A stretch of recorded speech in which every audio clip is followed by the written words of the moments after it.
You think this is acceptable? Cold steak, late service, and this is how you treat customers?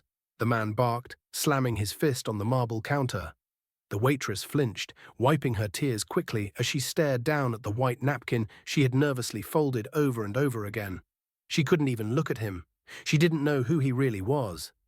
Dressed in a sleek grey suit, salt and pepper hair slicked back, the man looked every inch the high-profile businessman he was pretending not to be. No one recognized him, not even the staff, not even her. And that's exactly how he wanted it. It was his third day undercover, checking in on the restaurant chain he had built from the ground up. Rumors had reached his ears. Whispers of mistreatment, sloppy service, unhappy staff. He needed to see for himself. But he didn't expect to walk into this. The young waitress in front of him looked shattered. Her hands trembled as she tried to apologize, voice barely above a whisper. "I'm so sorry, sir. I'll make it right, I promise." He leaned in, lowering his voice. "Why are you crying?" She froze. He softened his tone, gently now. "I'm not actually upset. I just need to know what's going on here." That's when she looked up, eyes red, cheeks flushed. And the words she spoke next made his heart sink. "I've been working double shifts because my manager cut everyone else's hours. He said I'm young and don't have kids, so I can handle more. But he won't give me overtime pay. And last night, I had to sleep in the staff break room because I missed my last bus home." The CEO blinked. "You slept here?" She nodded, embarrassed.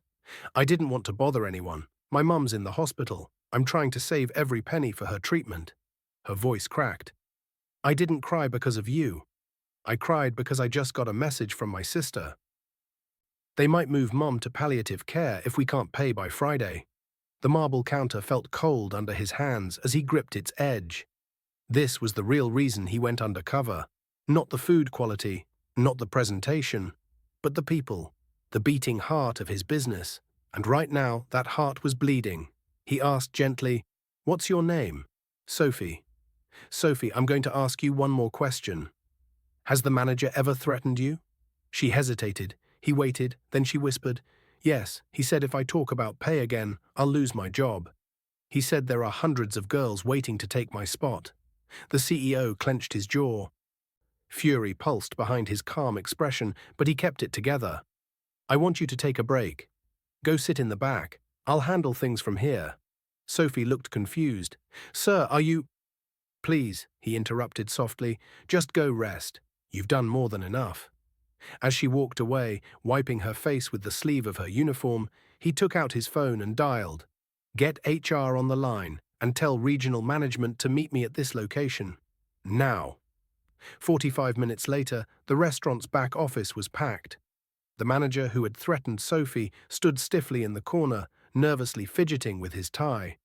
Then the CEO removed his disguise, took off the glasses, dropped the act.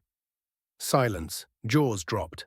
"Let me be clear," he said, voice firm and rising. "This restaurant does not belong to you. It belongs to every person who shows up with integrity, who serves with heart, who sacrifices quietly to keep this place alive. People like Sophie." He turned to her, now seated at the edge of the office, eyes wide. "You are everything this company stands for. And starting today, your mother's medical bills?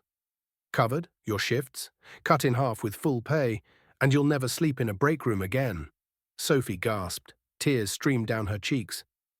But this time they weren't from pain. They were from pure, overwhelming relief. The manager tried to interrupt. "Sir, I didn't know—" "You didn't care," the CEO shot back. "And now you're dismissed, effective immediately." There was a pause. Then one of the kitchen staff clapped. Another joined. Soon the whole room erupted in applause. For Sophie, for the truth, for justice. As the CEO turned to leave, he stopped and looked back. Leadership isn't about fear. It's about protecting the people who protect your business. Never forget that. And with that, he walked out. Sophie sat in stunned silence. Then one of the hostesses hugged her tightly. "You deserve this, Soph. You really do." Later that week, a framed letter was posted on the wall of every restaurant in the chain. It read, "To our staff, you are not invisible, you are not replaceable, you are the soul of our brand." Sophie now manages that very restaurant, and every time a new hire comes in, she tells them, "Don't ever be afraid to speak up. Someone will listen." If this story touched you, subscribe to the channel and hit that like button and drop a karma in the comments below.